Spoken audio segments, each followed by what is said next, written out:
All right, for the viewer out there, for this podcast, this episode can be generally like summarized. It's gonna be Soul talking so Entire much about time. these two movies, and I'm gonna be here listening because even though I have thoughts about the movies, my thoughts can just be summarized as, "What the fuck? I'm uncomfortable." But Soul has more I have thoughts stories. than that. Welcome to Telly Talk, where we talk about what's on the telly. And by that I mean we talk about what's on our minds, because we're Telly. I'm Soul, and I am a huge fan of these two movies that we're about to talk about. I'm Tyler, and I'm here to listen. No, you're just here. I'm here. This is not my week, but it's okay. I'll get through it. So I saved the best movies for last. I originally had them scheduled for That's first. debatable. Shut up. I saved the best movies for last. I had them first originally, but then we pushed in that double feature of Little Women and Iron Claw, and I was like, we can't have two double features back to back. That's kind of exhausting. So I put it at the end of my month. So this is my movie month where I had 4 weeks to pick five technically, different movies that fall under my favorite genres. And my favorite genres are like artsy fantasy films, just like artsy plotless films in general, movies that people think are boring, romance films where the couple doesn't end up together at the end. And I recently came upon a genre that perfectly describes like the movies I really like, are just like slice of life films. Like I just like boring ass slice of life films. And these two movies, which we're talking about today, are Her and Lost in Translation. And Okay, can I say that in general, I also like boring slice of life films. Like I really truly do. I'm doing Boyhood next year for my month, and Boyhood is like the most perfect coming of age slice of life film, right? Like my family didn't like watching it with me because they were like, this is too boring. And compared to that, this is like watching paint dry. Which one? Both. No. Lost in No, that's so Translation. true, That was though. the more boring one. No, that's so true. Like, I like boring slice of life films, truly. Like, that's what makes me happy. But I just need just a sprinkle of coming of age mixed in with it. And this was not coming of age. This was dying. I don't like coming of age films. Mostly because I am of age now, so I like don't care about it anymore. Yeah. So we watched Her and Lost in Translation, and I love these two movies. I don't remember the first time I watched Her. I think it was like... Oh, I remember the first time I watched Her.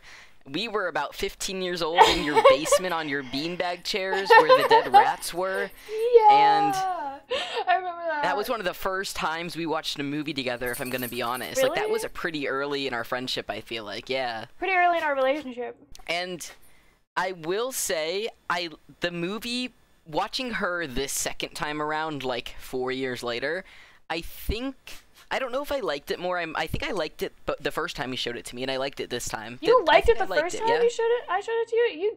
You just didn't Did seem I? like you liked it.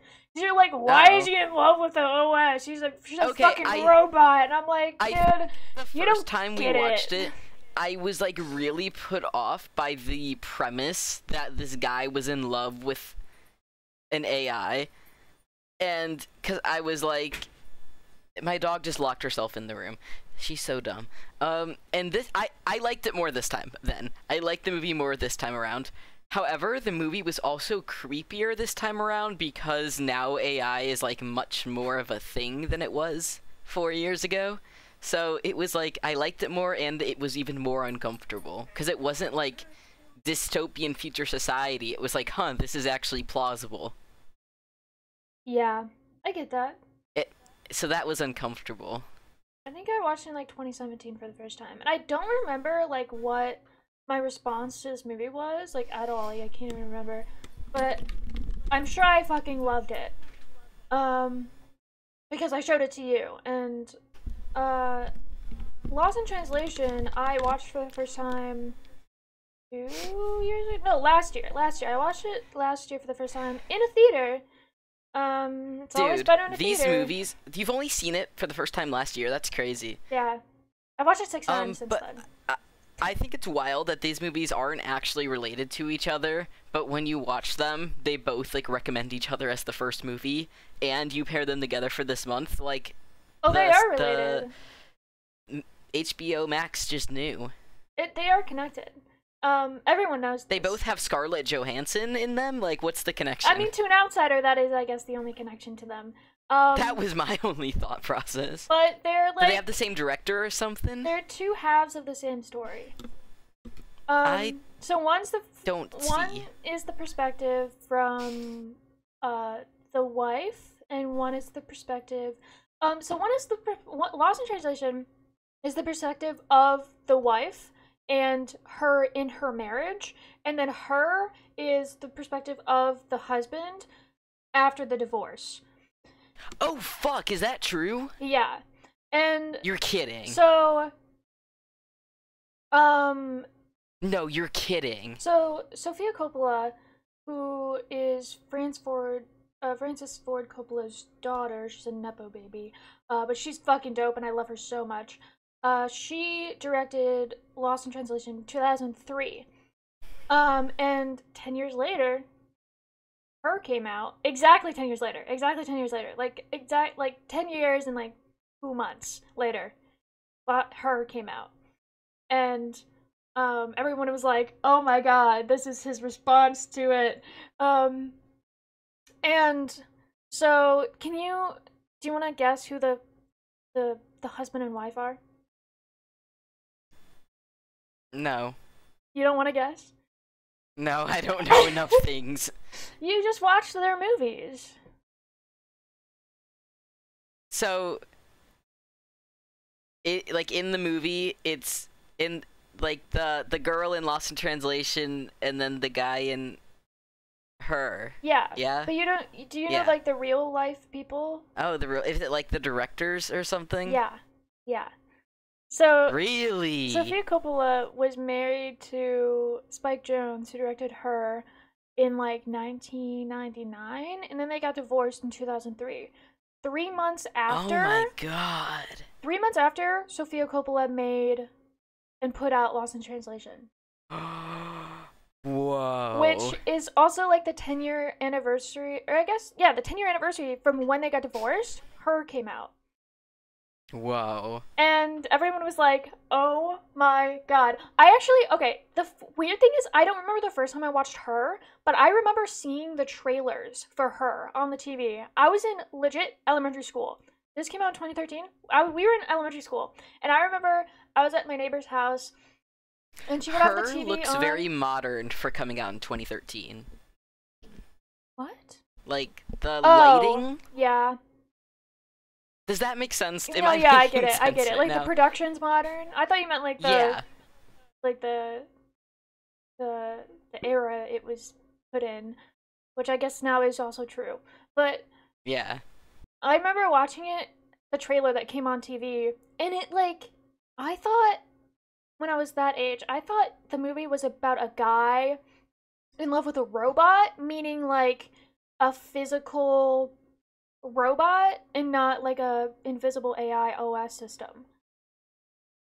So I was like, what the fuck? What kind of movies are these? And then I saw it was rated R, because I thought it was going to be like a comedy, like a comedy film. Then it was like rated R, romance. Guy fucking robot. It was like dramatic romance movie, and I was like, what?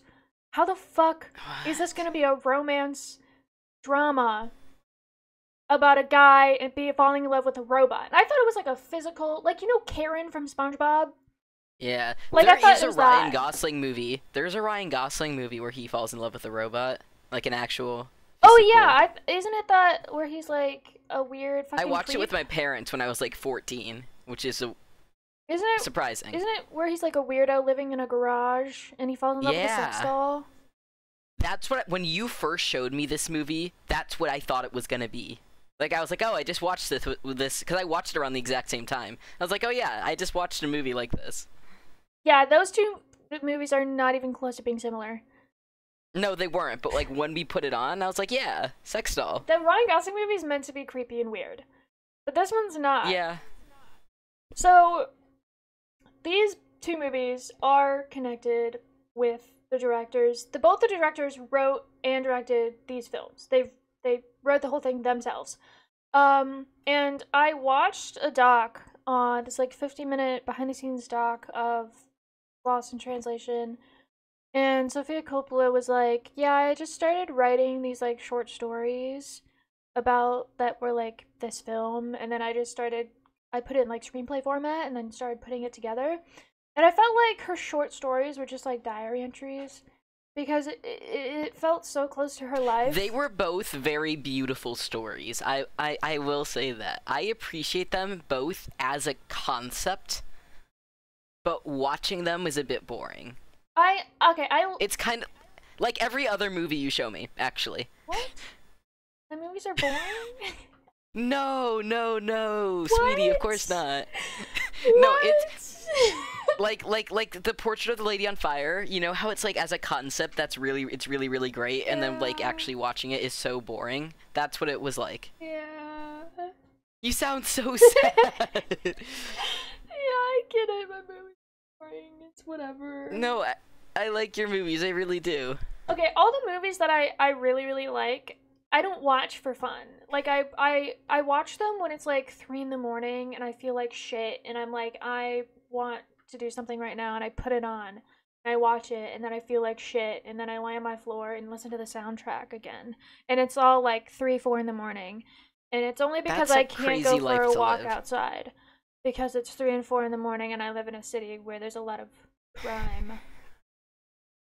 Why do you live like that? Why? I don't know, because I'm fucking sad. That's really depressing. Are you doing okay? Right now? In general? In general, I'm fine. Okay. Anyways, back to the movies. So, what was I talking about? Oh yeah, when I first Lost in Translation, I watched it in a theater. Always watch movies in a theater. Theater's always where it's at. Every movie's better in a theater. But I watched it in a theater, and I had like no interest in watching this movie, but I needed a credit for it because my school was showing it, and so I went for the credit. And I remember watching it and being like, this is like the best movie ever. And I like loved this movie so much. And as I was walking out, I was like, my mind has changed. I love, like, I'm in love with this movie. I'm gonna go drive around for an hour listening to the soundtrack. And as I was walking out, there was this couple in front of me walking out, and they literally said, that was the most boring movie I've ever watched in my entire life. Like, oh my god, I can't believe I had to sit through that just for a stupid credit. And I was like, what? Are you kidding me? That was the best movie ever. And I was like, damn, like, is this just like a film person thing, or is this just like a lonely person thing? Because okay, the movie, like, the story it tells is really, really beautiful. And so I see why, and it's shot very nicely, right? So I see why, as someone who likes film and is lonely, you would like it. Because it's about, like, searching for a connection, and you're lonely, and it's shot really pretty, and you're into film. But then, like, there is no plot in the slightest, like, not even a little bit. I love it. And most people watch movies that have even a little Who bit of watches plot movies to for them. the plot these days? Everyone just Most watches them because the people. person is hot. How old was she in this movie? 17. Really? Yeah. Wait, she looked older than that. Really? That's... yeah, she looked like 22. Like, she was playing someone who just graduated college. Yeah. But she was 17. Like, that's ridiculous. Most 17-year-olds couldn't pull off someone who just graduated college. Well, she can. Wow.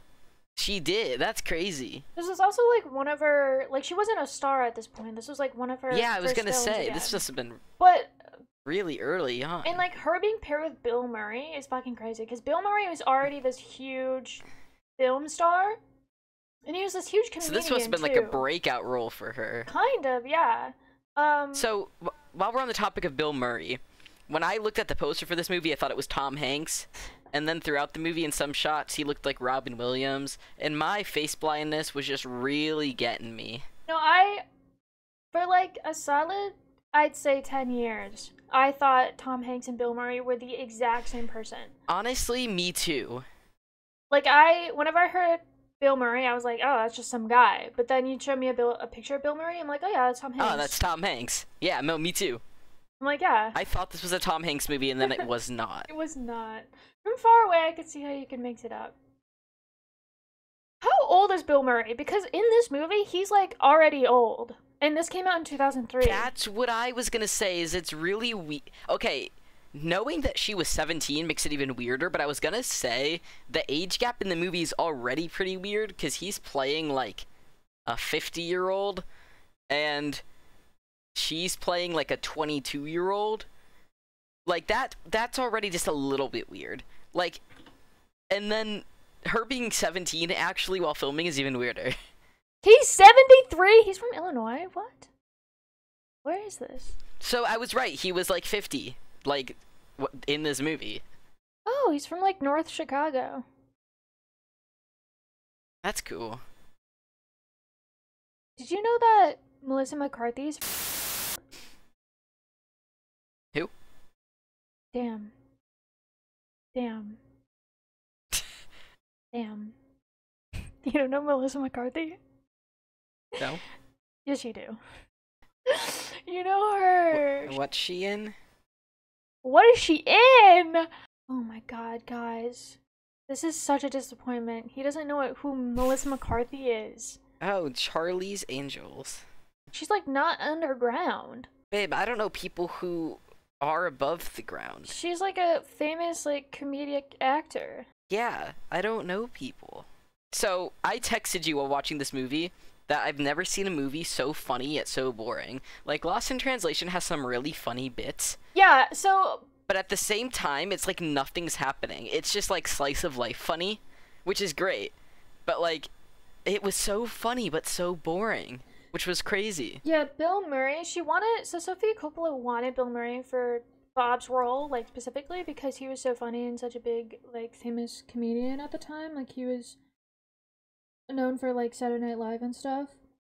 Yeah. And so he, like, really fit the role perfectly. Also, like, I put the doc in general if you want to watch it, because, like, it shows scenes where, like, Bill Murray is just, like, being him, and he is literally Bob. Like, Bob is just Bill Murray. Like, he's not even a character. Like, that is just Bill Murray in the movie. I didn't realize how fun Bill Murray was. Like, I knew he was a comedian, but I didn't, like, realize, like, he was just, like, that all the time. Like, that's just who he is. My favorite bit in the movie was when he was, like, posing with the drinks, and the Japanese people were, like, telling him, like, which American people to kind of act like, and it was, like, it was lost in translation. Get it? Puns. You're not the first person to make that joke. Oh. Yeah, I make you feel bad about what you're saying. How do I make you feel bad about what you're saying? You're calling my movies boring. But I also called them funny and beautiful. Would you watch these movies again? Without my influence? Okay, I actually would. Interesting. I actually would, because I like the story of her. Like, I actually enjoyed watching her this time. Shocking, I know. And wow. I think that I need to appreciate Lost in Translation more, because I know in my heart that it's a beautiful story. And I think it bored me out too much this time, but I think I need to watch it again in, like, the right tone. Like, I watched it in the middle of the afternoon while eating veggie chips, and that was great, but that was not, like, I need to watch this Lost in Translation at 3 a.m. alone in a movie theater while drinking wine, or something like that. And yeah, rent out a movie theater. I need to appreciate Lost in Translation more because I know that if I was in the right headspace for it, that it would really hit in my soul. I really want to watch Lost in Translation in a theater drinking wine. Can we rent out a theater together and Yeah. drink wine We could. and watch it? We could. You just have to watch this movie when you're feeling lonely and it's like 3 in the morning Yeah. and you can't sleep.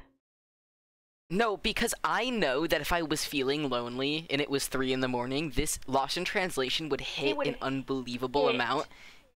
It just was not the headspace I was in, and that's why I didn't appreciate it the way it deserved. Yeah, this is... So, like, I actually would watch it again even though I was bored by it. Neither of these are films that you can just, like, throw on and at like, 2 p.m. and just, like, and that's sit exactly what I did with couch. both of them. That's exactly what I did. No, it has to be, like, nighttime. Rain would essentially help the vibe. You have to be feeling a bit sorrowful. You gotta feel a little bit sad, a little bit down, a little bit lonely. No, because I realized when the movie ended that it actually reminded me a lot of going to Wales. And I was like, huh, I wish I watched the entire movie with, like, that perspective on it. Yeah. Because I was reading about, like commentary about the movie online, and it talked a lot about how when you're in a foreign country and you're, like, completely alone, and I was like, that's not really the case nowadays because of, like, smartphones. So it's like going to a foreign country is not as lonely as it used to be when this was made. But then I was, like, actually thinking about it, and I was like, oh, I could view this movie with a personal aspect, and then it would have hit more. Yeah. Yeah. Well, in conclusion to this segment, these movies are meant for lonely people. If you're lonely, watch these movies. I'm just pointing it at a camera that does not exist. Okay, so which movie should we talk about first? I feel like we should start in order. Let's start with Lost in Translation. Okay, that's fair. So we can do Lost that. in Translation came out in 2003, directed by Sofia Coppola, who's daughter of famous director Francis Ford Coppola. She is a Nepo baby. And this is her second feature film ever made. She wrote and directed herself. And she got Bill Murray. And she got Bill Murray crazy. because she's a Nepo baby. But that's okay because we love her. We love Sofia Coppola. We love her. She wrote this movie to, like, kind of reflect the relationship she was having with her husband at the time, Spike Jonze. He is mainly known for being a music video director, and like he just has, like, a lot of rock and roll connections. And Sophia reflects herself as Charlotte in the movie, who's Scarlett Johansson's character, and Scarlett's husband, his name Johnny Jones, similar there. And he is a rock and roll band photographer. So he goes and photographs famous musicians, which is the similarities there. And Sophia did say that John wasn't exactly Spike Jonze, but he just had, like, a bunch. He's like 80% John. But she's like, it's not exactly him, but he has a lot of elements and similarities to my ex-husband. And we're all like, he's your ex-husband.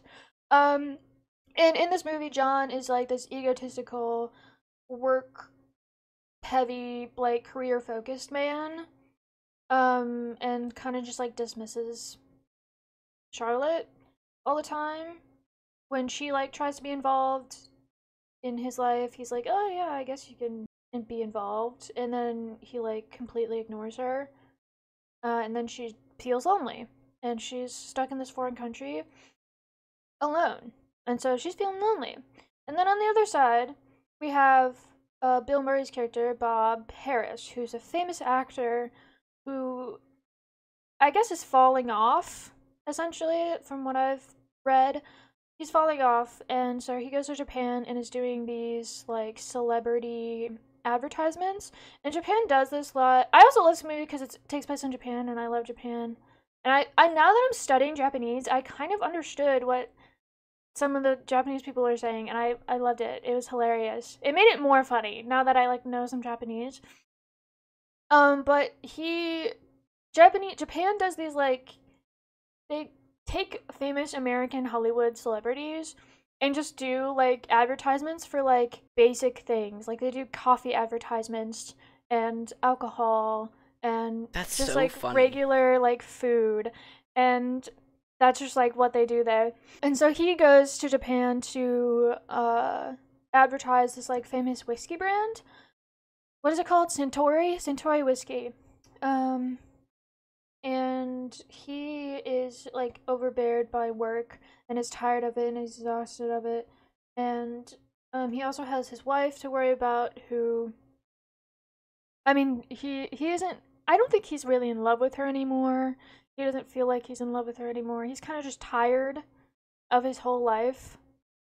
And like this him being in Japan is kind of like a moment of peace when he's like not working. So like all the in between times, I guess really at night, because all day he's working. So like at the like 6 to 4 a.m. period, he's just like lonely, and has that like downtime of just finally not having to worry about anything. And this is kind of what Charlotte and Bob have in common. They just have a lot of downtime where they just don't know what to do and they're bored and they are lonely. Um, and they eventually find each other in the hotel bar. Also, I have a lot to say about this hotel, but I'll say that for after I kind of finish the plot. But they meet, they also don't meet until about halfway through the movie. Like, they don't start hanging out till about halfway through the movie. And I kind of That's like what I thought while I was watching it.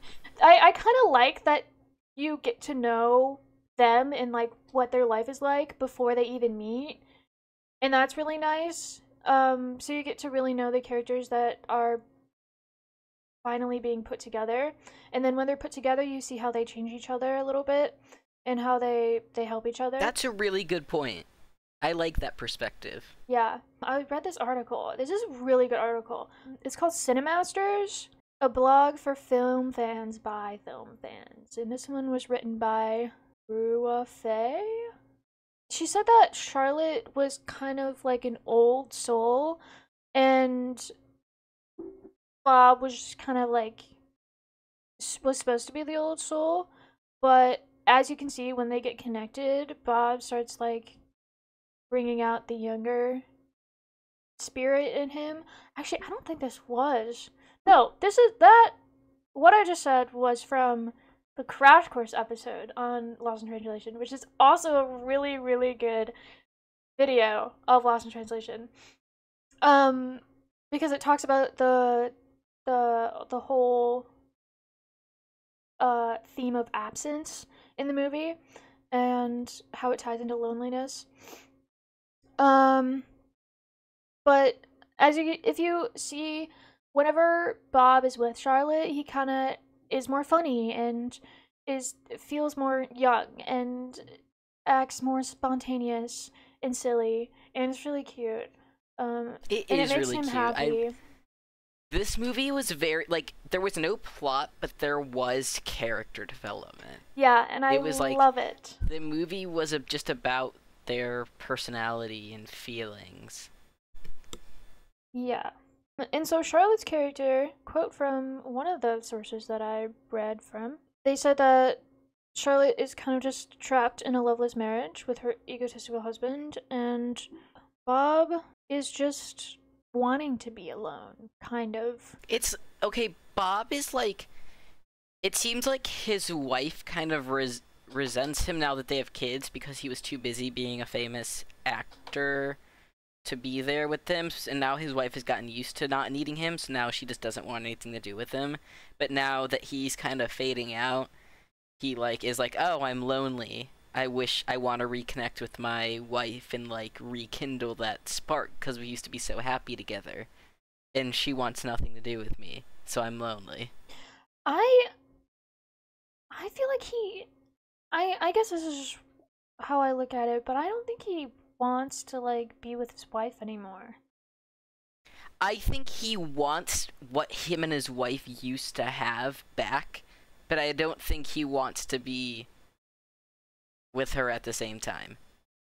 I think he misses what they used to have and is trying to, like, get back to that, but also is, like, doesn't want to be around the current version of her. Just based off of, like, their phone conversations and how he talked about his wife. Yeah, It's I like get he that. was trying, and, like, she just didn't want anything to do with him anymore. I thought that was just him being like tired and being like, oh, I gotta call my wife. I like this is just a thing I have to do No, to just because like he only fucking. ever got upset about it when she would, like, react all snappy like she would. Interesting. Okay, I see that. Yeah, so their dynamic was really interesting. I think it's crazy that both characters, like, were totally chill, like, cheating on their spouses. I thought that was funny. It didn't feel like cheating. Well, no, because Bob just slept with that other random woman. Oh yeah, well that. But like their Yeah. relationship, it's I really like this movie because they don't end up together. Um, but because like it there was a part in the beginning of the relationship where they felt like they were expected to turn it into a romantic relationship, but then they realized that like they don't need to make it romantic in order to like hang out and have fun and like feel good together and just hanging out together. And I'm glad they I didn't. just, I think it was funny because they were very much like a we're just friends type of thing, but then when Scarlett's character saw that he slept with the other woman, she was so pissed about it. Like, she felt so betrayed by Yeah, it, she and I was thought that that mad. was Well, funny. she was also like young, but she was she was mad that he slept with another woman, but then she was also mad at herself for feeling that way Yeah. because like she's like he's fucking 50 and like he's like And I'm not married, and and I'm married he's and married, and I we're just in Tokyo hanging out. and like we're totally better off friends. I need to turn on No, lights. I really do like the concept of these people.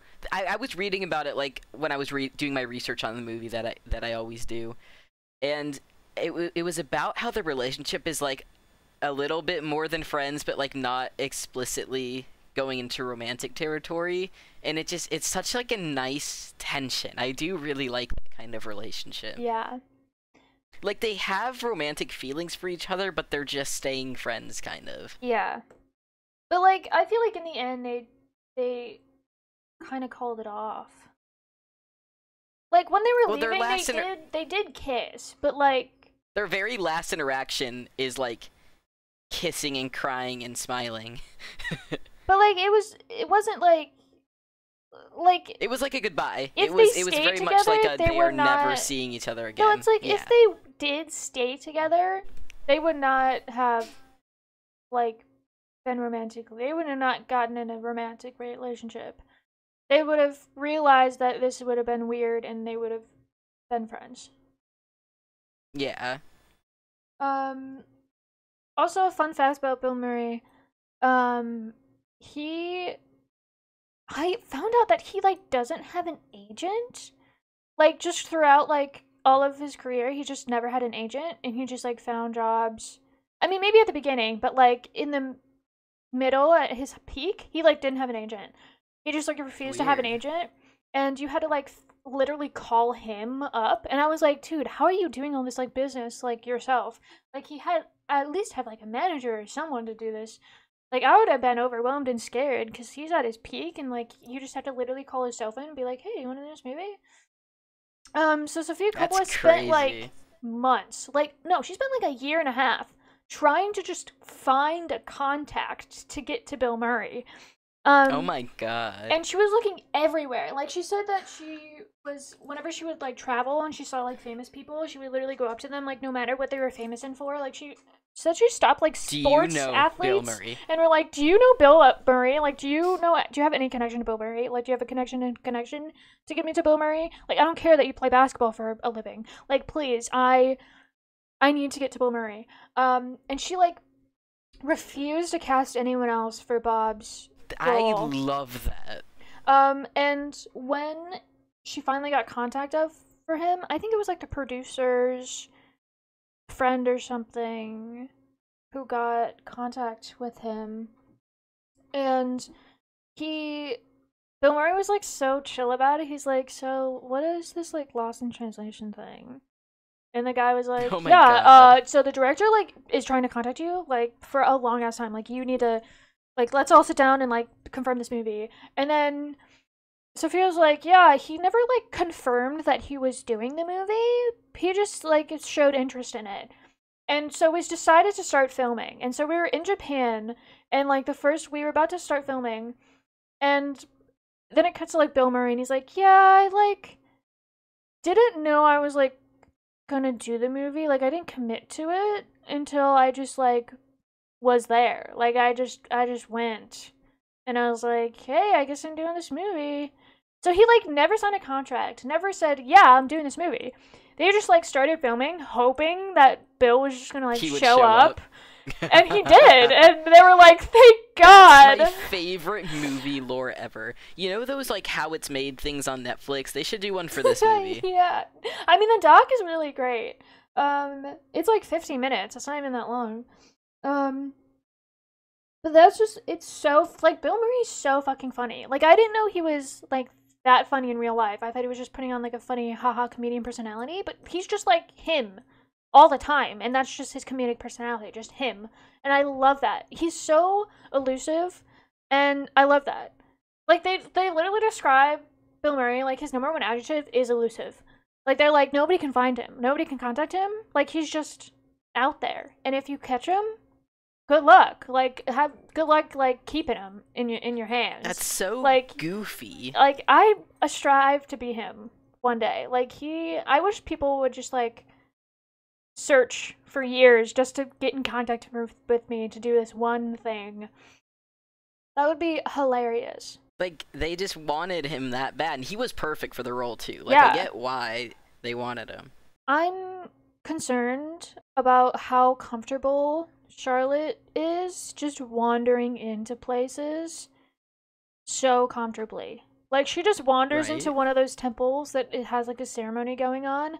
If I saw that, I'd be like, I shouldn't be anywhere near this because I feel like, also like in a foreign country. Like, I'm scared to do those things in like where I am currently. Like, if I were to like walk into a church and like they had something going on, but like I would be like, oh my god, I can't even be in the building. I can't even be near this.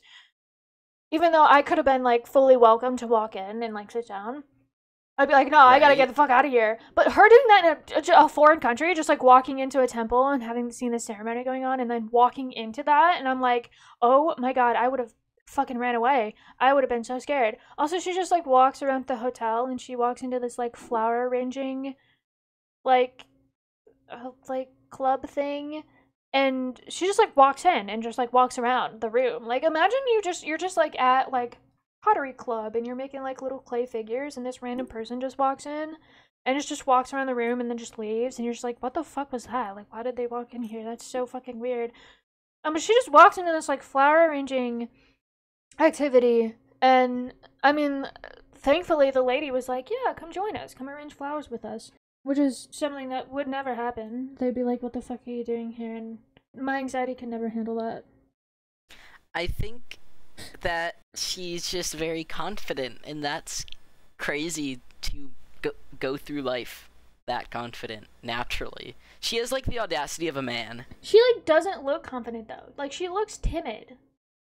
Like, all the Right? time. But she just like She's walks just- into everything. And I'm like, I know, how do you it's do that? almost not consistent character-wise.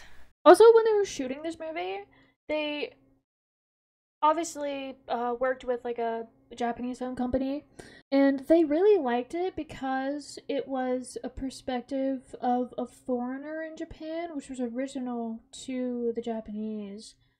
Like, they had never really had a movie that was going to play in Japan that was from a perspective of a foreigner.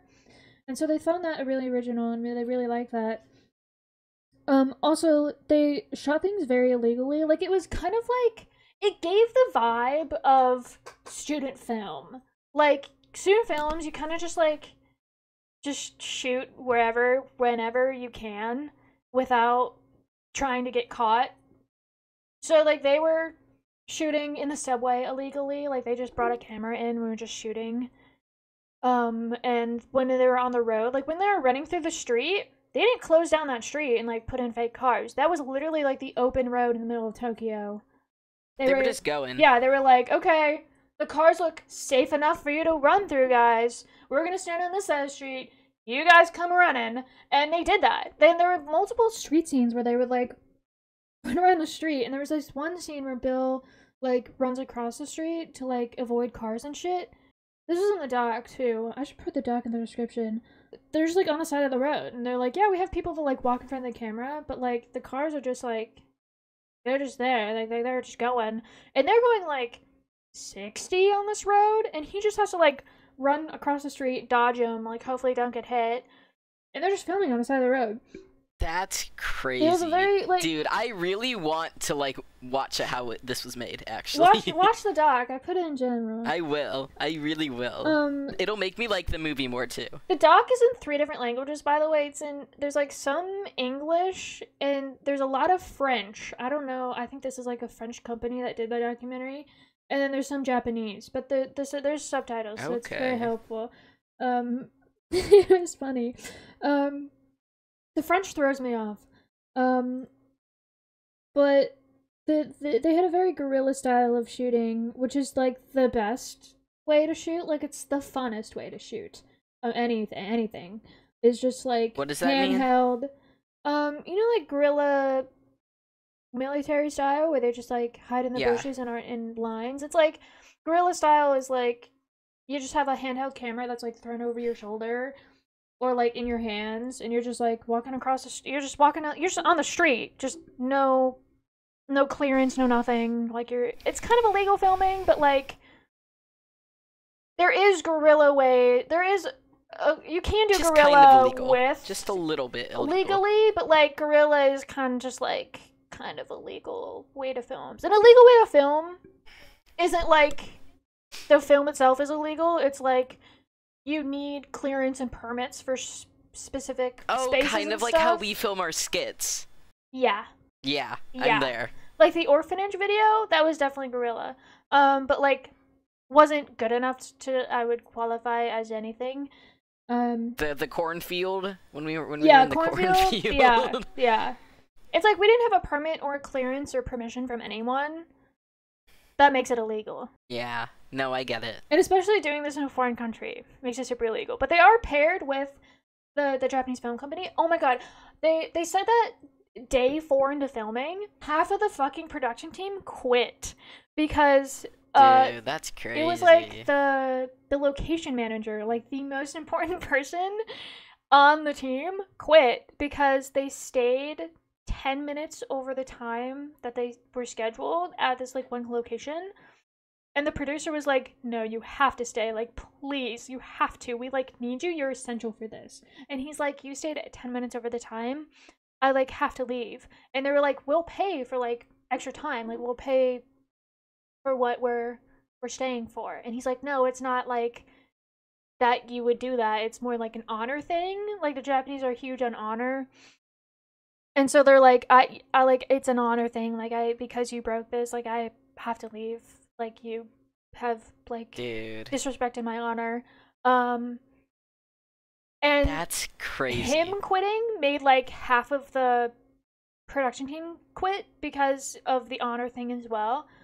And they were like, we're so sorry. I would end it all. Yeah, I was like, how do you do that? And I think that's what led to the guerrilla style. Like, they originally had, like, permission for things.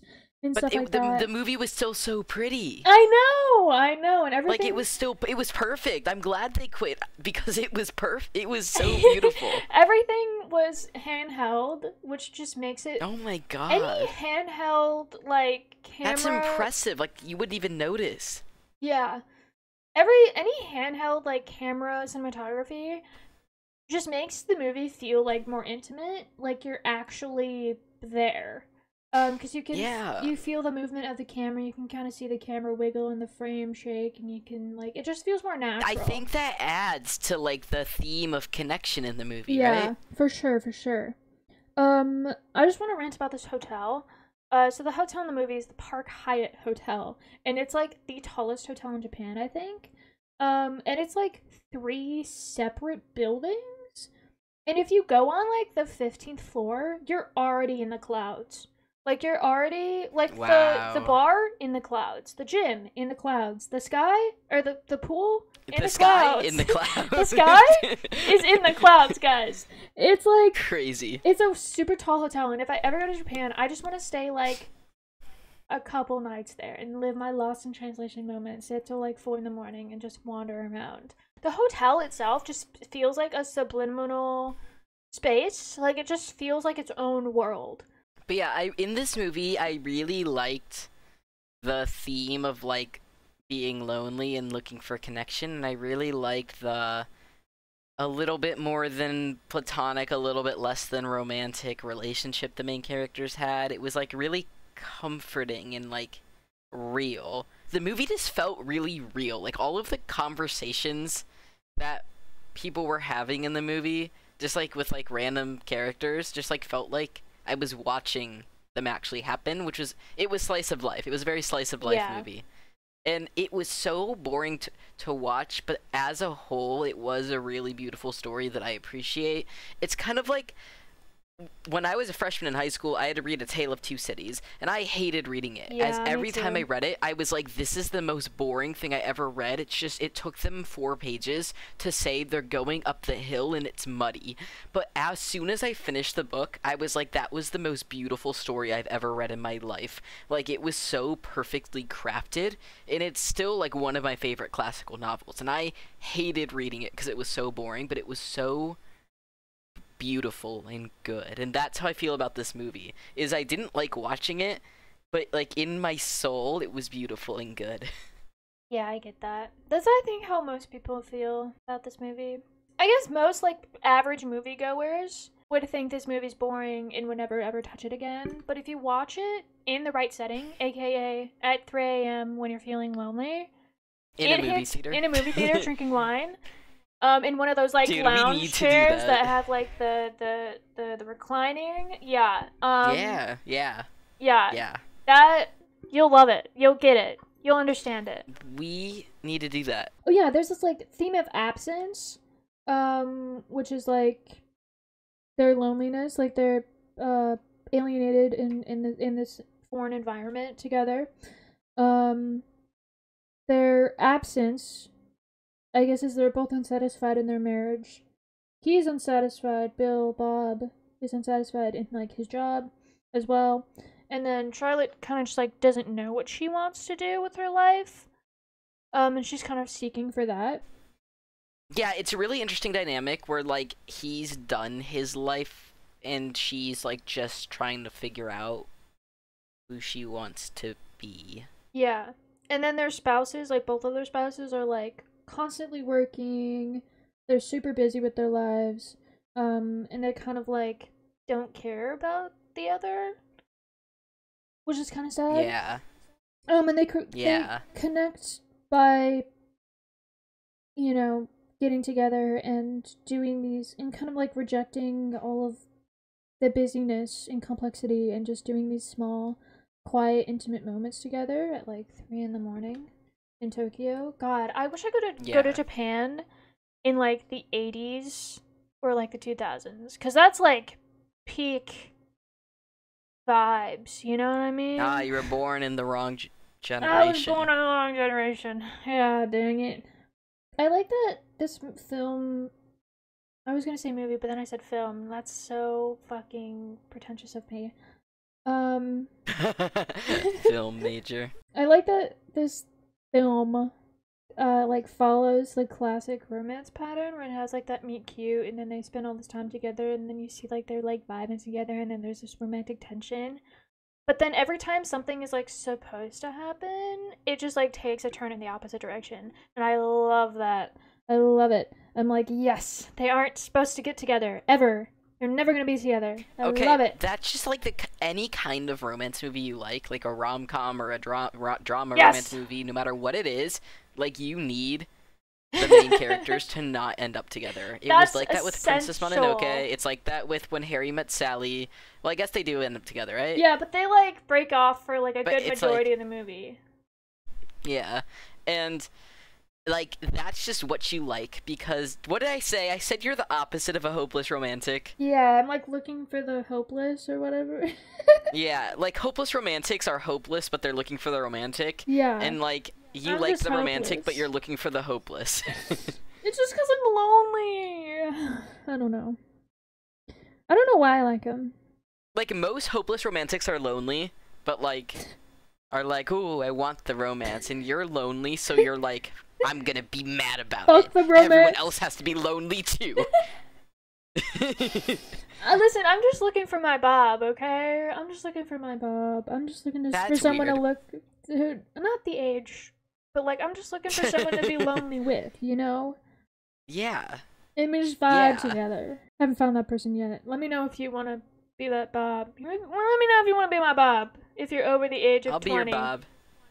You I'll don't be your count because Bob. you're across the country from me. Yeah, that's true. Also, they do like they even do like the chase to the airport thing where they like you know that classic like, oh, run at the airport, like, no, don't go, but they do it in like a slightly different way where like he sees her like right as he's going to the airport and he stops and he like goes up to her. Also, And he still leaves, but he smiles for the first time. I mean, he smiles like whenever he's with her. But like there's also that point where like the climax is kind of like the very end of the movie. And he like the thing that people like are mad about to this day is he whispers in her ear, but we can't hear what he's saying. What do you think he's saying? Cause she's like crying over it. I don't know. I really don't. Bill, I think that was improvised by Bill. And in the doc, one of the producers is like, yeah, I called up Bill and was like, or I think Bill was talking to the producer and was like, do you want to know what I said? And the producer's like, no, I don't need to know. It'll like ruin the movie for me. It'll like ruin it for me. But then like years later, he's like, he calls up Bill and he's like, please, I need to know. Like, please tell me what you said. And he's like, nah, it's too late. You had your chance. Like, I'm not gonna tell you. I really want to know. But like, I have And no like, idea. I know we're not supposed to know, but I want to know. There's a video on YouTube where they do like, they like enhance the audio or whatever, and like you can hear what he's saying. I didn't watch it because I didn't want it to. I don't want to know. I don't want to know. I don't want to know. 5 years, I'll be like, I need to know. I need to know. Bill, please. On his deathbed, he'll be like, I said this. I said this. And that'll be his last words. What he said For to Scarlett real. Johansson in the movie. There can't be a climax because there's no plot. Well, the climax That's is just the the very end. end. That's just the end. Oh, yeah, I was sure. Sure. Sure. This movie was also like kind of slightly revolutionary because Really? it Sophia like kind of built the feminist film form Ooh, feminism. where with this movie she tricks you into thinking this is like a male gaze movie, but then because like the first shot of the movie is like 45 seconds of a almost naked ass. I was reading about that, and she said that she doesn't know why she did that. She's like, she just did. Yeah, she really didn't know why she did that, but people say today, critics and analyzers, she like built off the male gaze, but then she like tricks you into thinking it's a male gaze movie, but then with the complexity and like the non-shallowness of the female character, you get to like take a step back and realize like, oh, okay, I see now that it allows Charlotte as a person to be a person and to have a complexity and a story to her that isn't about just being sexy and hot. And that first scene, people say that I think the Crash Course video said this, but it lingers on her ass for like 45 minutes. Or 45 seconds. 45 minutes. Half of the movie is just her ass. Like 45 seconds is a long time. Like it's a long time. Yeah. I remember watching this film for the first time, and the beginning scene, I was like, oh, it's this kind of movie.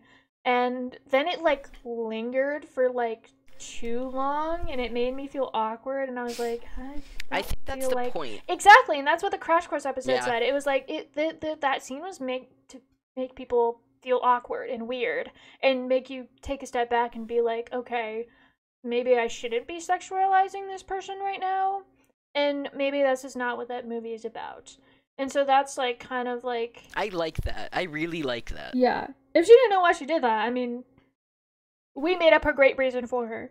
So yeah, that's great. Maybe subconsciously, yeah, that's what I she don't like. That's why it felt right to her. Yeah, I just want to talk about some of my favorite moments. Your favorite moments? We've been recording for so long. Yes, what are your favorite moments? Have fun editing. Strap in, dude. Episode. Strap in. We're not even halfway through yet. I know. I was gonna say. I feel like you're gonna have more to say about the other movie than this one. Sit down, grab a bowl of popcorn, go grab a drink, go take a break, because I'm just gonna talk about some of my favorite scenes, and it's not really going in depth in the movie. There was a kind of like deep moment where Billy Bob Jones. Bill Bob.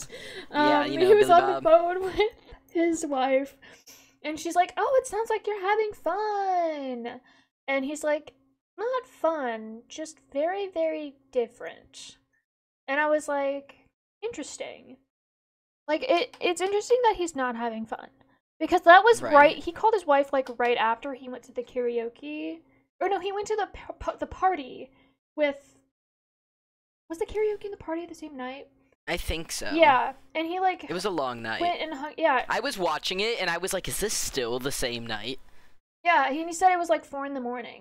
and he had just got back to his hotel, and I'm like, it's interesting that you didn't have fun with like all of this. This movie is just like Sleepless in Tokyo. Yeah, it's like if you insomnia. It's like if you have insomnia, like this is a movie for you. It's because they're jet lagged. Kinda, yeah, but like their time zone's off, so they're not falling asleep at nighttime because it's still daytime. Kinda.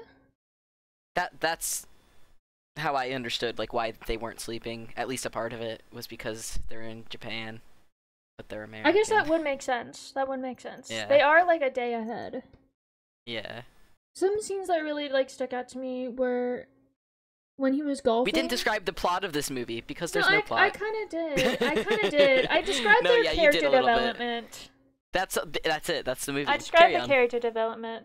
The plot synopsis is at least the next movie has a plot. Yeah, this Lost in Translation plot synopsis is 2 people are in Japan feeling lonely. They find each other in the hotel that they're both staying at, and they hang out, and then they leave separately. That's it. That's literally the full movie. That is the entire movie.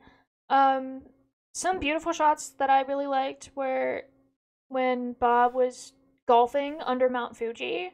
Like, oh, you can tell that was like a crisp 11 a.m. Like, there was still dew on the grass. Like, it was chilly out. Like, oh, I wanted to be there so bad. Also, the shot he fucking hit went fucking into the mountain. Like, you could not see where that bitch went. He has a great arm. You're so funny.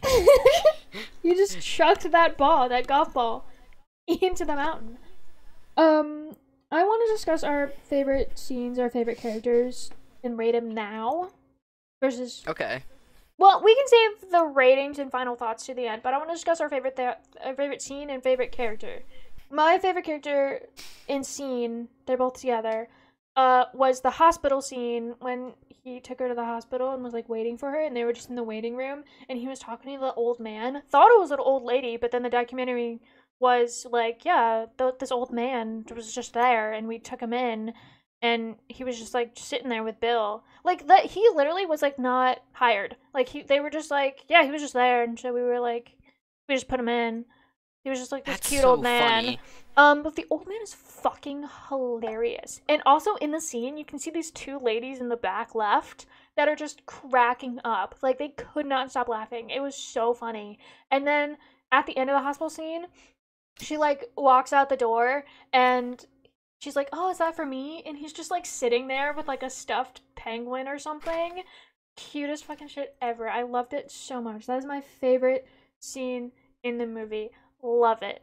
I, like, genuinely laughed at the scene I was talking about where he's, like, doing all the little whiskey shots and they're, like, telling him to do different American movie stars, and they're like, there's a guy with the last name Moore, but he's, like, not, but, and, like, they keep saying the R sound as, like, L sounds, so they're, like, lip, and he's, like, they mean rip, and they're, like, oh, yeah, I they're can talking tell about you a about guy, that. they're talking about Roger, but they're saying, like, Laha, and Laja, and he's like, the fuck is a Laja? And then he's like, oh, Roger. And I'm like, why can't they make R and L are kind of different sounds, and I don't understand the linguistic reason for that. So in Japanese, I'm currently studying Japanese language. In Japanese, they don't have the letter L, so when they're trying to like translate things, they replace the letter L with the letter R because that's like the closest thing. Which is that you fascinating to me mouth. That they don't have anything closer. No, but the thing is, like, they don't even have like a. They say their R with like they put their tongue on the top of their mouth, so they kind of roll it. It's like almost rolling your tongue, your R. Oh, I get it. Cause like when I try and roll my R, I kind of do a. So it's like kind of like rolling your tongue. Yeah, but they're getting there. So it sounds like an L. And then there's like a guy with the last name of Moore, and then they're like, do more, but he's like, do you mean do more, or like do the guy named Moore? Yeah. And yeah, that scene cracked me up. So the second movie we watched is Her. Came out in 2013, 10 years after Lost in Translation. Directed by the other half, Spike Jonze, the ex-husband, Sofia Coppola. I can't believe these movies are related. Like, I truly did not know that. I thought the link was Scarlett Johansson. That is fucking hilarious. You're like, they're linked, and I was like, I guess. Yeah, with the one female actor, yeah, sure. So this movie is about Spike. This is from Spike's perspective of after the divorce and him feeling lonely. Man, this divorce really affected these guys that they made whole like semi-autobiographical movies about them. I think at one point I forgot like he wrote this himself. Like he like wrote the whole thing himself, and I was like, whoever fucking wrote this needs therapy. And I really hope he got some. Also, Spike Jonze directed one of my other favorite movies, Where the Wild Things Are, which we watched last year. It's kind of crazy because the woman's movie kind of makes the husband look like the bad guy and her look like the good guy, and this guy's movie makes neither of them look like the good guy, so I guess the wife kind of comes out winning. True. Like in her movie, like the husband's bad and she's good, and in this movie, they both have problems in good qualities. Like neither's right, neither's wrong. I read that. So, yeah. This movie, Her, was like a response of like taking responsibility for everything that her, and like admitting to being like, yeah, I fucking sucked. I'm sorry. Damn, that's really sad. Because in this movie, that's what like Theo struggles with. He like struggles with like accepting the divorce and like realizing like he also did wrong things.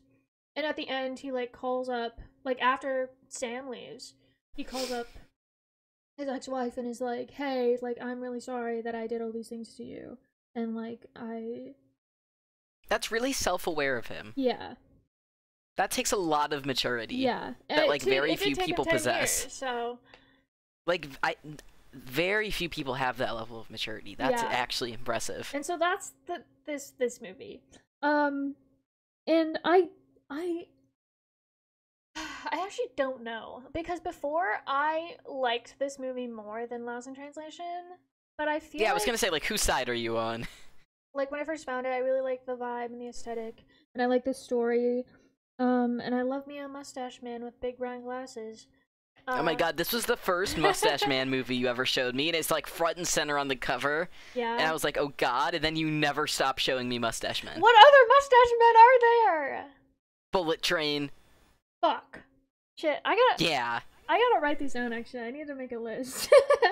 I'm actually starting to make a list on Letterboxd of bushy mustache men. Please make a list, because it's like what I associate you with. Anyways, so her is Spike's perspective. It's the half you really didn't get to see, because you didn't get to see the John's side of the story. So this is, so imagine like if it's like the same universe, like Yeah. that couple just goes on to get a divorce. Yeah. It's like if you Wow, were to because- follow Charlotte and John's story, they'd go back and get Yeah. the divorce, yeah. Wow. That's so cool. And it's super Conceptually. interesting that Spike chose Scarlett Johansson to play the love interest Like once 10 years in the more. future. Wow. And I wonder what she felt about that, because I don't think she's ever, like, I don't know, people have probably asked her that, but I don't think she's been on record saying her response of being the love interest in both stories. Yeah, but she's playing a different character. Like, she's not playing the Yeah, like but her the Lost in Translation character. Yeah, but like I in just this want to one. know. I just like want to know what she feels like being in both halves of the story. Yeah, that's so cool. That's really. I want to know so bad, but I don't think she's ever said online, like, ever. And so this focuses less on the marriage and more of the divorce. Okay, so in this movie, the movie starts off with the main character working as like his job throughout the movie is he writes people like personalized handwritten letters. So like, let's say that you're really busy but you want to write a handwritten letter to your girlfriend. You hit this guy up and you're like, yo, here's a picture of me and my girlfriend, here's how we met, here's what I like about her, write a letter. Which is kind of crazy because I feel like it would take just as much effort to tell someone about your relationship to just write a letter yourself. God. But that's his job, and he like just like works for a company that writes people handwritten letters as if they're from that person, which is like really dystopian. And then what, like 5 years ago when he first showed me this movie, I was like, wow, that's fucked up. But now it's like that's kind of what people do with AI. Like, I have a friend who was like, yeah, I had ChatGPT write my friend a birthday card for me because like I didn't know what to write, so I was like, write a funny but sentimental birthday card to my friend. And I'm like, dude, that is like, imagine someone didn't write you your own birthday message in your card, like they had AI write it. Like that, I don't like that at all. Like, not even a little bit. Like, that's so messed up to me. Like, that's something that I hate. And that was just what was happening in this futuristic movie. And that, even so, we're like 2 minutes into this movie, and I'm like, damn, this movie is so much more relevant than it was 5 years ago, even. Yeah. It's super interesting because her can literally happen today. Like, yeah, I like 6 years ago, it was like, oh, futuristic dystopian society, and now 5 years later, it's like, oh, this is not that distant. This felt like I was watching an episode of Black Mirror. Yeah, for sure. It definitely does give Black Mirror vibes. It's like the movie is just ever so. It's like the movie. It didn't feel as uncomfortable as the first time I watched it. Like the first time I watched it, I'm like, he's literally dating a robot. This is so weird. But this time I like did understand the nuance a bit more. But it was still so uncomfortable. And I think that's the point, right? Like, it's supposed to be like it's like you can see where the main character is coming from, but it's still like, no, that's uncomfortable. And like, that's the emotion the movie's trying to invoke in you. Yeah. And it works. Yeah. Yeah. Do you want to give like a brief plot? Yeah, I can do that. So, oh my god, my partner came in while I was watching this movie and was like, what are you watching? And I was like, I'm watching Her. And they were like, what's it about? And I was like, so it's about a guy who, and they were like, that doesn't sound right. Which was so funny to me. It's about her. It's about her. It's not from her. It's about her. Yeah. So there's this guy, and he's going through a divorce, but he like doesn't want to come to terms with it. Like, he does not want to sign the divorce papers because he like really misses when they were a happy young couple in love. And a new operating system comes out, and the operating system is just like an AI that's like built to be your close friend and like do things for you, but like you can have whatever kind of relationship you want with it, and it kind of is like self-learning and evolving. And it is still kind of futuristic because we don't really have AI that acts like that yet. Like the AI that we have is kind of like it's a chatbot that like does like completes the next word, you know? Like we don't have AI that actually has emotions. Yeah, in we this don't have way. AI that has empathy, but have you ever seen Ex Machina? No. You should watch it because it's about an AI system. It's about like a full body robot AI. Yeah. And they do like these tests for empathy to like see if she's become passable as a human. And Right. it's like empathy and personal growth or something is like what like that's makes, and that's what the AI in this movie has. Yeah. And that's like what makes it like more human. Yeah, like And we so don't have that yet. I hope we don't get into what this movie that. has. And she's voiced by Scarlett Johansson. And that was like a really good choice. Like even like me not knowing the context of like the other movie, it's just like her voice worked really well for this character. Like it was like ever so slightly robotic, but just like a girl next door kind of vibe. Yeah. Like and that's what it was supposed to be. It's just like, oh, this is the voice of my new computer friend. Yeah. Like she fit really well. And so her name's Samantha, and the main character is just like really depressed and like doesn't hang out with his friends and like hates life. Like he just is lonely and depressed. And he like grows to like be happy and appreciate life again by befriending and eventually forming a romantic and sexual relationship with this AI Samantha. And he like grows as a person, and then she's also growing as a person. She's growing as a thing. She's growing. A thing.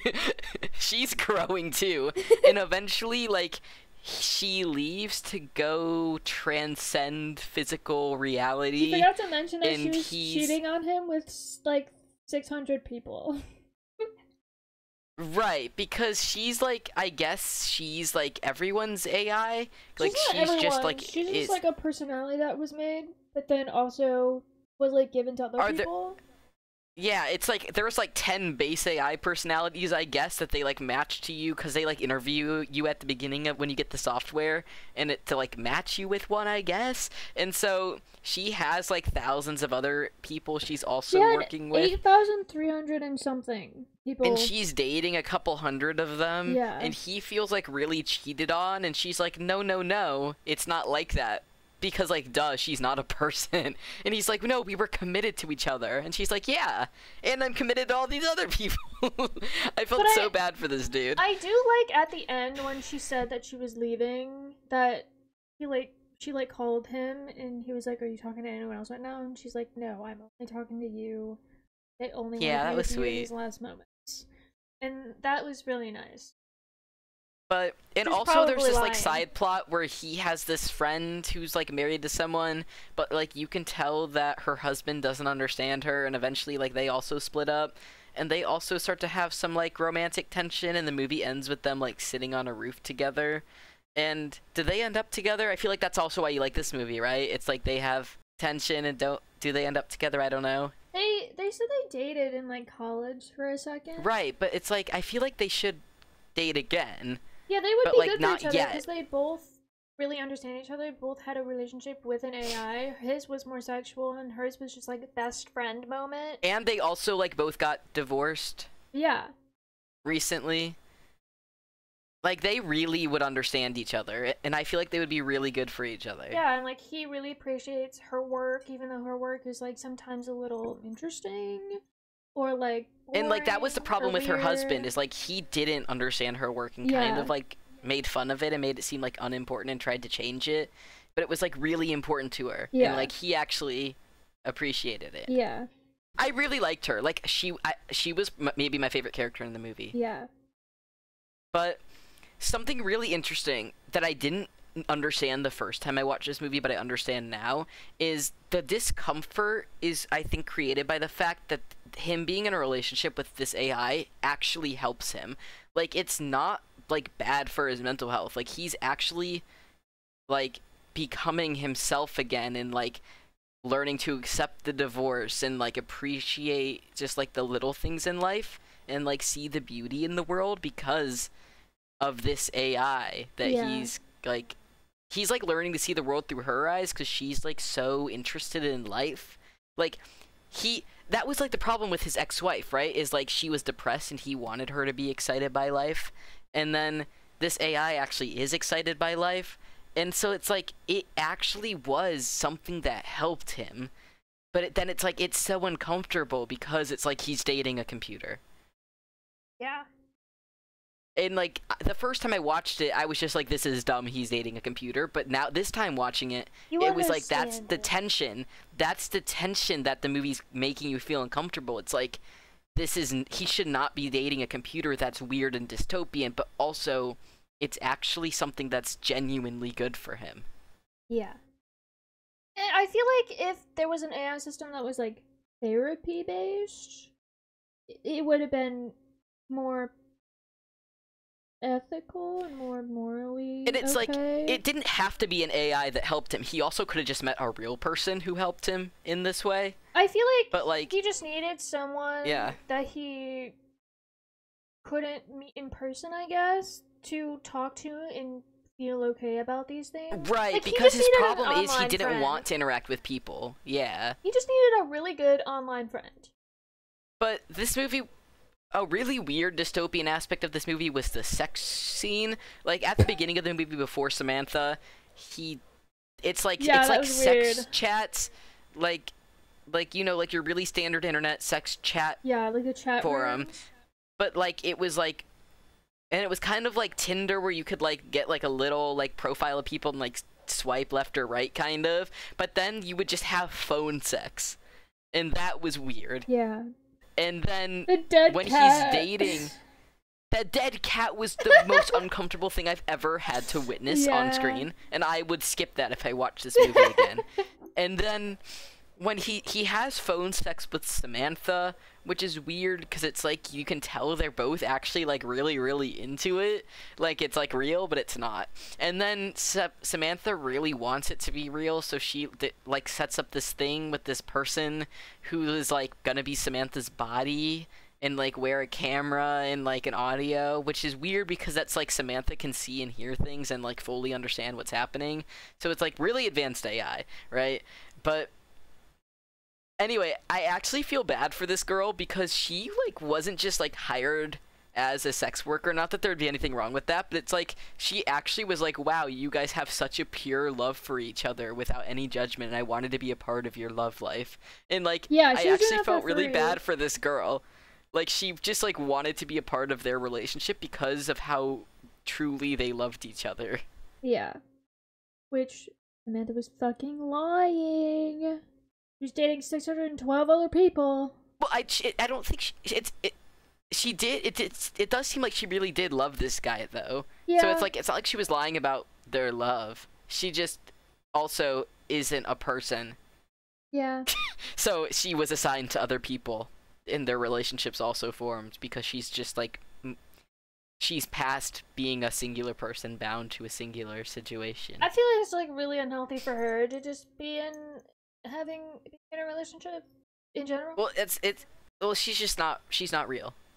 Well, yeah, but like, I think it's hard for me to like realize that this is just a computer, because whenever I picture her, I'm like, oh yeah, it's Scarlett Johansson, and I'm like, oh yeah, like this. No, like this is just a software that is assigned to people. Whenever I watch this movie, I like, it's hard for me to picture Sam not having a body. Like I keep picturing her as like to you, someone this on the is other like end an of the internet phone. friend. Yeah, I think that's why we like we understood this movie very different ways the first time we watched it together, because I feel like you were picturing Samantha as like an internet friend.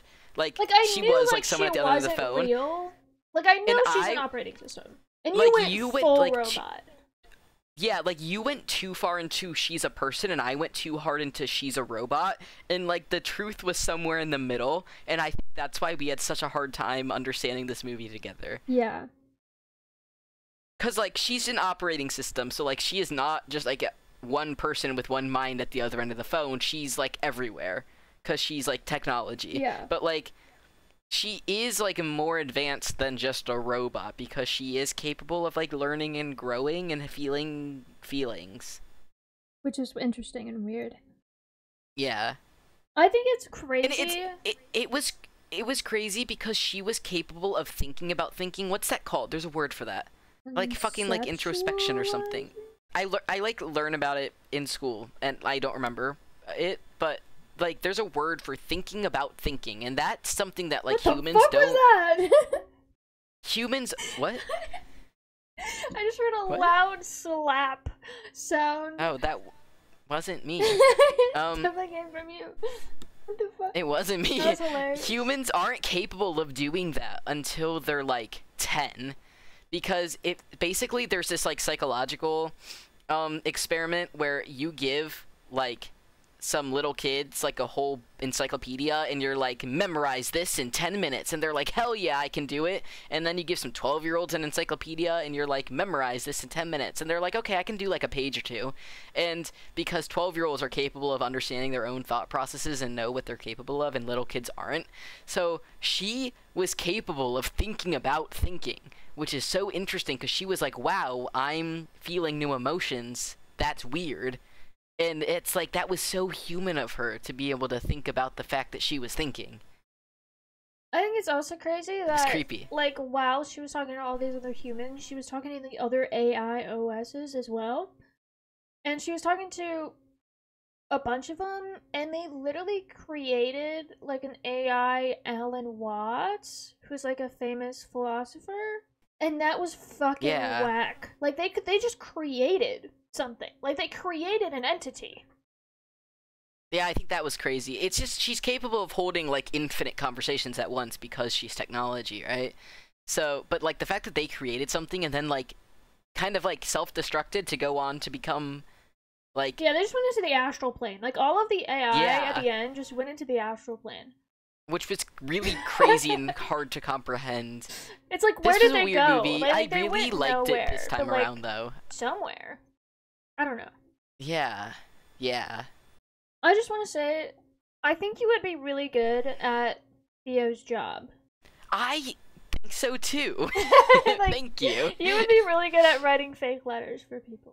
I would do such a good job at writing fake sentimental letters for people to other people. Like, I would fuck at that job. Yeah, you would.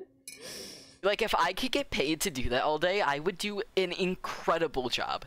There's like, Etsy shops that write letters to people from, like, fictional characters. Like, people buy letters from these shops. I should like, start from, like, doing that. Draco Malfoy, from Harry Potter, from... I should totally start a business. Yeah, you can make bank off of that. I want to say that I love the soundtrack. I love the soundtrack since the first time I watched this movie. The soundtrack was... Like, the soundtrack was part of the movie, which was cool. Like, it wasn't something that existed outside of the movie. Like, it's something that exists in the movie. Like, the characters are aware of the music playing because they're wearing these headsets at all times. And I really like that, like, they made the connection that, like, a sound is kind of like a song is kind of like a photograph. I love that. I really so liked that. I really like that idea. I think it's really cool because I also do that where I attach memories in, like, mental images that I just create to songs. Like, whenever I listen to specific songs, I'm like, yeah, this is, like, this moment that was happening when I was listening to this song, or here's this thing that reminds me of this song, and this is just a mental image that is now attached to this song, like, forever. Most songs that I listen to are photographs as well, which is so interesting, and I fucking love that. But I love the soundtrack so much. When I first watched this movie, I tried to find the soundtrack, like, literally anywhere. The only place I could find it was SoundCloud. It was not on YouTube, it was not on Spotify, Apple Music, nothing. It was Weird. not out. And I've had to listen to it off of fucking SoundCloud for like 6 Weird. years. And just like 2 years ago, they put it on Spotify. Like the official Arcade Fire band put out the soundtrack. And I was like, finally, I don't have to go to fucking SoundCloud anymore. And now it's in like all of my playlists. And the song on the beach and Photograph, the ones that Sam writes, are my favorite out of the soundtrack. But I listen to it when it's like 10 p.m., feeling lonely, feeling a little sad, and I'm just like driving around my city. The movie's really pretty. And like it's very like looking at life. Slice of life. Really like slice of life movies. Also, this movie's really, really red, whereas the other one was like blue and purple. This is like the first time you weren't green. It was red. This one was red and the other one was blue. You want something interesting? So the Lost in Translation is just like blue and purple. And this movie's red. And this movie's red and like muted pastels, where the other one's like more vibrant colors. But also, the credits of her are in blue and purple. Oh shit, connections. They're in blue and purple, which is really interesting, and they're like in a weird blue and purple. Let's see. I thought it was weird that the desktop, you know, like when you see his computer and she's like sorting through his stuff, like the applications go on the Z axis rather than the X or the Y. That just makes it more futuristic, but like it's weird that it went on the Z axis. Yeah. Also, I thought it was interesting that they had these like little phone tablet thingies, but they only communicated by email, like only email. Text didn't exist, calling, barely. I thought that was weird too, so then I was like, when was this made? Maybe they don't use phones yet, but no, it was made in 2013. Like, why did everyone communicate by email and not texting or calling? Like 2013, iPhone has existed for 5 years. Right? Like, flip phones have existed for a long time. Like, why isn't there texting? I guess I was trying to make it. It's like, you know, retrofuturism. I feel like that's kind of the vibe it was going for. That's what it was going for. Have you ever seen Blade Runner? Maybe. We should watch that. No. And the second one. We should watch both. Because they also have AI in them. I thought it was really cute. I guess these are less, like, deep facts about the... No, I have more. I guess these are just, like, cute moments that I liked. I thought it was really cute that he would pin his pocket so that she could see out of, like, his little pocket. Because, like, he would pin his pocket so it'd be, like, halfway closed so she could prop up the camera. You could see out from, like, his perspective. That was so cute. No, that was, like, the cutest detail in the movie. I like when Chris Pratt's character, unfortunately I have to say this, I hated funny. that Chris Pratt was in this. Me too, but, like, his character was funny. Like, when he would, like, there's one scene where he just, like, pops up behind him after writing a letter. He's like, your writing is so good. Like, you're my favorite writer here. Like, it's so crazy. And then he goes, like, it's like you understand people, like everything about them. It's like you're part man and part woman. Part woman. Like, there's just there's just a little there's a part of you that's like woman. It was really funny because he would pointed at him, and he was like, and Theo the entire time was like, what the fuck? It was just like, yeah, okay, I gotta go. It was just, he's so interesting, but I hate Chris Pratt, but his character was funny. Also, like, when Chris Pratt was, like, asking Theo to do, like, a double date, at this point in the movie, Theo was, like, he was done being scared that he was dating an OS, but also sick of what people were gonna say when they heard he was dating an OS. And so, when Chris Pratt asked him to be on that double date, he just goes, my girlfriend's an OS. And then Chris Pratt's like, cool, we should go to this place. Cool, let's go to the date. And they just, like, hang out with her on the date. And it was just, like, really interesting because that was the first time, like, nobody cared, like, whatsoever. Yeah, no, literally. Also, I thought it was really interesting that when Samantha leaves, well, no, actually, when she disappears and like Theo's like super worried about her and is like running across the city, being like, "Oh He, my like, God, has she's a fucking panic gone." attack. He's not wearing red for like the first time. Oh Like shit! red is not in his color scheme. He's I wearing never like a yellow noticed that. shirt. Yeah. Hold up, that's interesting. Man, you pay attention to color so good. And the fucking fall he took, where he like launched himself across that little area, that was hilarious. I like that I wrote, whoever wrote this needs therapy. Fuck, this is so sad.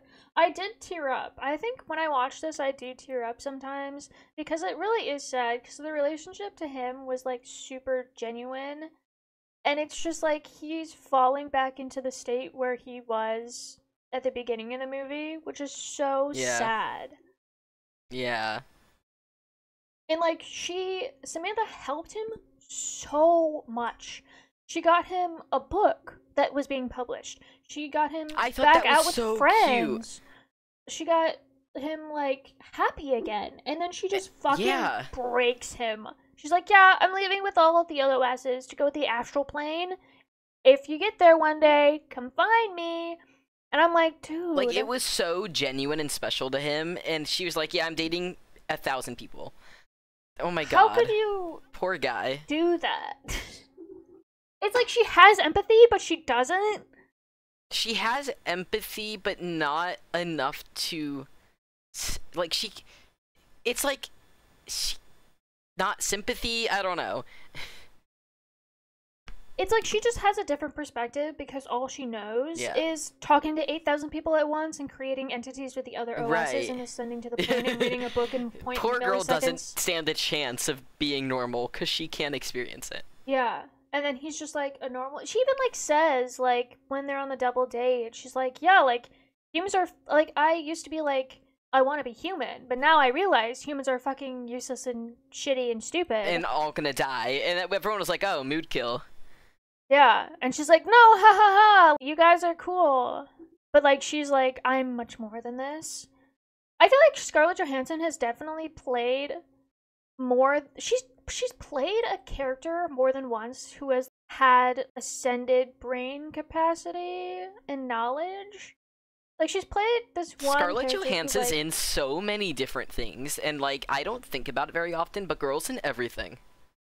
She's played this character who had like a bag of drugs open in her, but the bag of drugs, like you're supposed to take like quarter half smallest pinch of the drug and it like ascends you to the Yeah. astral plane. But a whole like ounce of it like opened it in her body and her brain. Like you know that thing that went around, this like fucking stupid non-real fact that you only use like Oh, it's 10% the thing of where your like you only use 10% brain? of your brain, and then she uses all of her brain. Yeah. And like she I know what you're unlocks talking 100% about. of her brain. Like that was her. And then there's this other movie where she plays an Asian character, but she's actually not Asian. I don't know why they casted I've heard her for of that. that. She doesn't look Asian. Like they don't make her look Asian, which thank God. But she does play like what's supposed to be an Asian character. They even gave her like an Asian mom, and I'm like, the That's fuck? crazy. Like why did you do that? That's so weird. Maybe she's just adopted. No.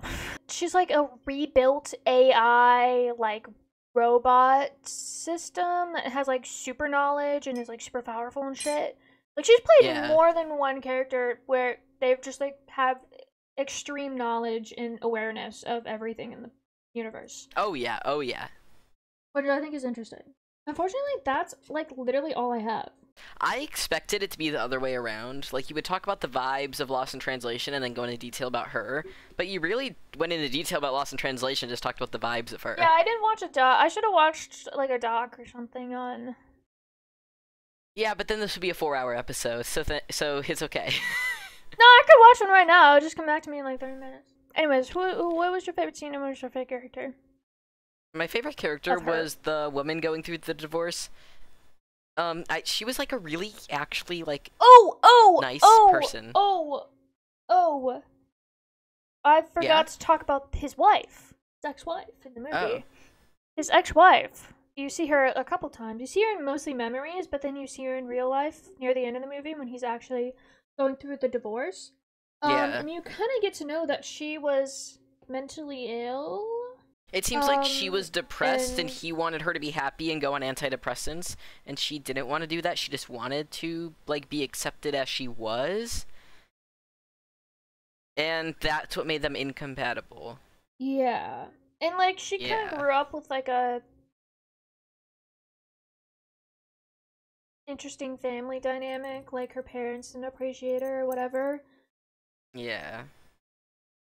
And he like helped her through that, which is why I think he'd be so good for the other woman, because it's like she seemed to Yeah. also have a very similar issue where like she didn't think her stuff was good enough, and like he could help her with that too. Yeah. But Sofia Coppola is represented as the ex-wife. Yeah.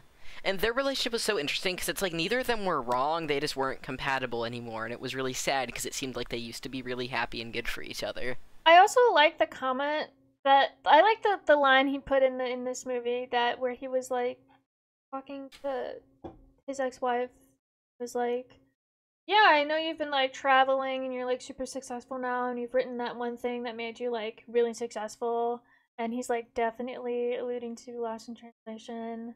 Yeah. Yeah, that's all I have. Who was your favorite character? My favorite character was probably Amy Adams. Would you rate Lost in Translation? So originally, like way back when, like I guess last year. Way back in, a year Way ago. back when, last year, I would have definitely rated her higher. But I think I'm currently in my Lost in Translation phase. Right. Where I'm currently looking for a Bob. So I definitely like Lost in Translation more. And I Yeah, think no, I that's would fair. rate it. I think I would give it like a 4.8. Maybe a Okay. 4.85. Oh wow, bringing out the fives. Bring out the fives. I like don't know Crazy. why I'm not giving it 5 stars. This movie was rated by a lot of critics as like the best movie of the year and stuff, and like it was so beautiful. Oh yeah, there were tons of but awards that won so this. boring that I'm gonna give it like 3 It's stars. not meant to be fucking an action movie. It's I know a it's slice not. of life. It's just personal.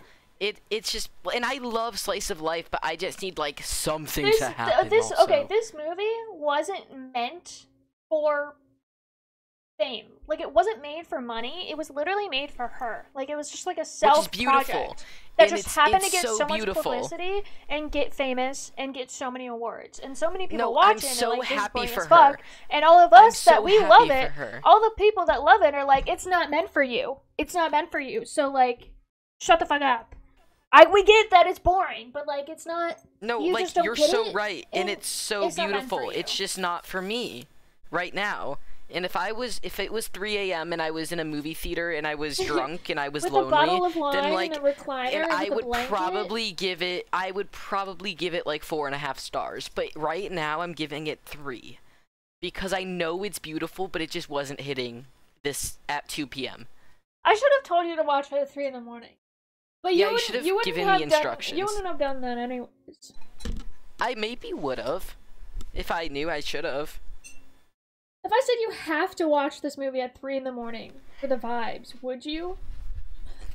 If you like explained But I didn't what I want to know like now, spoil it, you know? I wanted to I get your know. first reaction here live. I know, you know? I know. So I'm giving it 3 Better stars, for but like I content. know it's a beautiful movie, and I'm so happy this woman was able to make it. I really, truly, like, go get it, girl. Good for you. Oh, also, I read that in the end of the movie, like, this reviewer was like, I think that once they left each other, in Lost in Translation, once they left each other and went back to their own lives, they both made their lives better. Like, they both Aw. went in the direction that they were talking to each other about, and they, like, Bob probably rekindled his love for his wife, or maybe fixed it somehow, or maybe That's divorced sweet. her. And then Charlotte went off and divorced her husband and like went and did what she wanted to do and started working towards her own life I'm happy goals, for her. stuff like that. I think that's really nice, and I think I No, that's like really that beautiful. idea. What would you rate her? I would rate her Probably like now. Is her all lowercase because she's not a person? No, I think it's just like delicate. Oh, Because it's just okay. like her, you know? Like he's so in love with her, it's like delicate love. What are you rating it? Definitely like being in love, like romantically in love with each other. I think the romance does make it uncomfortable for me as well, but I guess the happiness that he gains from like being with this OS really makes me like it and makes me really like the relationship. But like I don't like that they're romantic. Like if they stayed strictly platonic and like she was like if they did a lost translation where they helped each other, where they I would have like helped each fully really enjoyed this. Yeah. And I would have given it like a solid 4.6, but I think because of its uncomfortable romance, I give it like a 3.8. Also, really? I expected more from you. Me too, but I really, maybe if I get divorced one day, I'll be in my her era, and I'll fall in love with an OS, and I probably won't. I'll know better than that. I want to give it a 4. I can't believe I'm rating it higher than you. A complicated movie. Yeah, no, I liked it more this time around. Yeah, I thought you were gonna rate it. I thought you were gonna rate it lower than me because I knew that you were gonna rate it somewhere in like the 4-ish range, but because I said 3.8, I thought you were gonna rate it lower than me. Because no, I said 3.8, which is surprising. I feel 4. Yeah. That's great. Thank you for listening to this really long episode of Telly Talk. We are officially done with 2024 Tyler and Soul movie months, where we talk about movies that we feel fit our movie genres. Yeah, so if you want to go listen to the other episodes, you can do that. Out of like the all 10? like 10 of them. 10 yeah. we saw? I think it was 9 actually. Because I had 4 and you had 5, and then we had 2 more, so that's 11. 11. Dang. Okay. Yeah. Wow. We did 11 movies. Damn. So let us know how you liked them. How would you rate them? We should rate your movies. Oh yeah, tell me your ranking mine. of all 5 wait. movies. So what are the 5? Let's review. What are the 5? So we got we have The Green Knight. We have Princess Mononoke. We have Whiplash. We have Her and Lost in Translation. Okay, lowest to highest. Okay. Lost in Translation. Damn. I know, fuck you. Fuck you! The Green Knight. Okay. Wow. Are you sure this isn't Her. top to bottom? Yeah. Her, Princess Mononoke, Whiplash. Interesting, okay. My list. I think I would rate it Lost in Translation. Princess Mononoke, Green Knight, Whiplash, and then Her. I'm surprised Whiplash is so low for you, because Whiplash really is your movie. Whiplash is low for me because of the trauma. Yeah, that's fair. It really brings out the PTSD in you, doesn't it? And every time I watch it, I remember things, and it's painful. Okay. Next month, we are starting a series where we're going to be watching the show Over the Garden Wall, which Soul really likes and I've never seen. It's going to be a really fun segment that we're doing. So stay tuned, subscribe for more. Peace out. Goodbye.